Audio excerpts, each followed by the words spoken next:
theme of the event is the stories we tell also tell us. So we want to know your story. Was it an unlikely one? I mean, could you take us back to your days of engineering and then how you journeyed, how it all started off? Because I know that it all started with an industrial event, if I'm not wrong. A lightning struck. I would actually like to take the story a little further back. Oh, lovely. For 2 years of my life, I have stood at the bus stop right here. I was a Mitibai student. Oh, wow. For 2 years of my life, I have stood at this bus stop. I was a science student, so my classes used to be from 7:30 to 1 o'clock in the afternoon.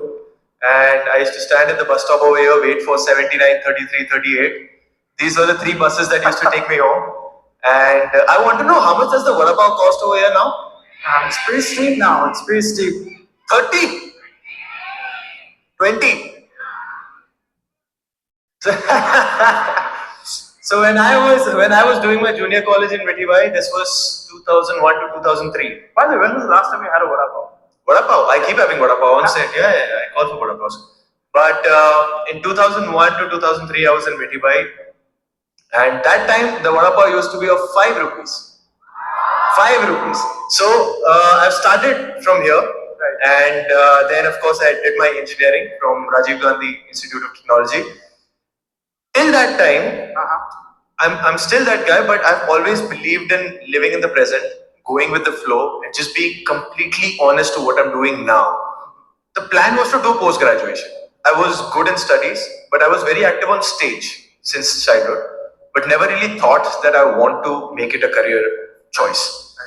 So when I was doing my engineering in the second year, the college faculty took us to an industrial visit to show us, "Ki bachcho, this is your future. You know, when you pass out, you complete your graduation, this is how an MNC looks, this is how the work, whatever, the floor looks and how people work." So that was the first time I started introspecting as to what do you want to do. So the answer was performing the audience. The rule was in the family that first you have to finish graduation, you have to finish it well. I had a blast doing my engineering. I finished that, and then in 2009 is when I started my journey as an actor. Okay. Yeah. Okay. So that's how it all began.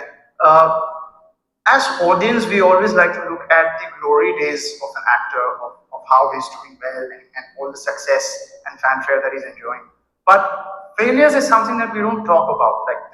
Everyone has a good share of it. Was it a straightforward journey? Because if I'm not wrong, you started off with assisting Anurag and then your first break.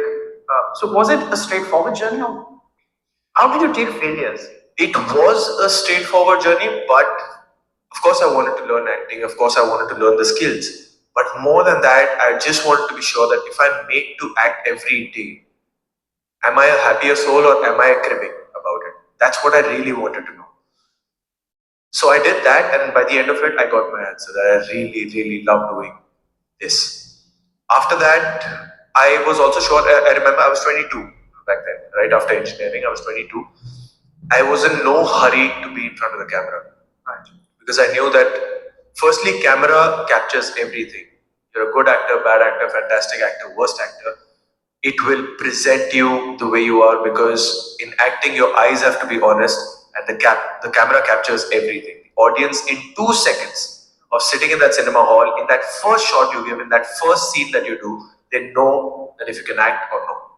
And once they've made that judgment, it's a very uphill task to really prove your worth to the audience. So I wanted to do all of that before actually coming to the audience. You were very patient. So I had kept 5 years in my mind to learn the tropes, to meet people, learn from them, assist them, do backstage in theatre, do everything that is related to cinema and acting, learn all that I can before I'm fairly even confident to face the camera and come in front of the audience. So it's very strange, because when I was doing that acting course in 2009, I still remember the date was 24th of July 2009, and it was the first day of my acting course, and the teacher, it was a class of 20 students, and they just randomly asked, like, okay, how have your last 5 years been like? And we were all discussing that, and then they asked that, do you want your next 5 years to be like, and where do you see yourself in the next 5 years? And I really am not a big fan of this question, because I don't know what I'm going to do in the next 5 minutes, and I really don't want to know where I'm going to be. Sometimes where you think you're going to be in the next 5 years is much smaller than what God has planned for you. So I don't want to limit myself in that thought process. But still, but I was asked that I'll do theater, I'll assist somebody, I'll do behind the scene work, and I'll be there. This was 24th July 2009, and 24th July 2015 was the day when Masaan released, and my poster was there on a cinema hall. It's exactly 5 years, and it's just sometimes things like these make me uh, believe in belief, like believe in belief that you just have to sometimes just give it out there, just give it out and do it. Like sometimes it's not necessary for you to know how it's going to happen, but it's very necessary for you to believe that it's going to happen. If you believe that it's going to happen, is when the how takes care of itself.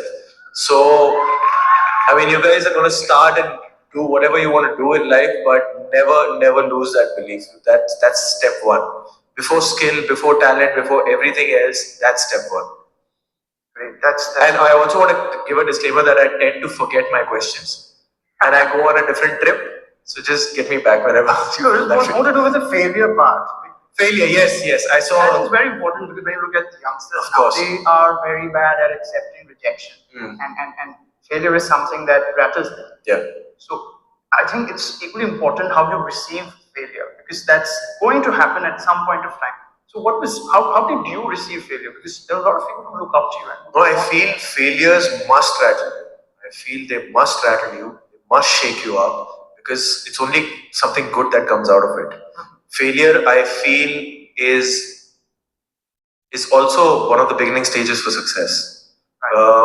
People say that persistence and perseverance are the two tricks for success, but I feel failure has also got to do a big part in that. Right. What kind of acting do you subscribe to? Do you believe in that there is something called as classical acting style, there's method acting, or do you think it's just these distinctions don't really I don't really believe in one approach towards acting, because I feel at the end of the day, between action and cut, I have to be honest. My goal is to reach that honesty, no matter how I reach that. Different films, different characters, depending on how far or near that character is to you, you decide on your role. For me, it's my world. It's that character's world. So I need to know my world in the film. So between takes, sometimes it's just knowing. Sometimes for me as an actor, it's more of knowing the space. Most of the times, it's bonding with your co-actors, because depends again on how your relationship in the film is. Like me and Tapsi from Manmarziya, we were practically living together. Like it was almost like we were on set together the entire time, because that had to come across in the film. Or be it me and Ranveer and Sanju. Our workshop for the film was for like 30 to 40 days before we started shooting. It was just me, Ranveer, and Raju sir sitting at his office for hours at stretch and faffing. That's it. Faffing, just faffing. But it was just faffing because the energy that we have while we faff, that is the energy that we wanted in the film between those two characters. It is what the audience always remembers, what's between those lines. In real life, it's not what we speak that matters. It's what we not speak, what we hold back. It makes me Vicky, makes you who you are. So I need to know what I said as that part, and what are the things that I didn't say as that part, but which was there in my head. So you need to bond with your co-actors, need to know them, gel with them. So all of that is going on with your team, because at the end of the day, it's a team effort. The set has to be a happy set. It has to be a nice, and people should enjoy working together. The important thing is to just keep walking, just keep walking, just keep walking, just keep walking. Yeah.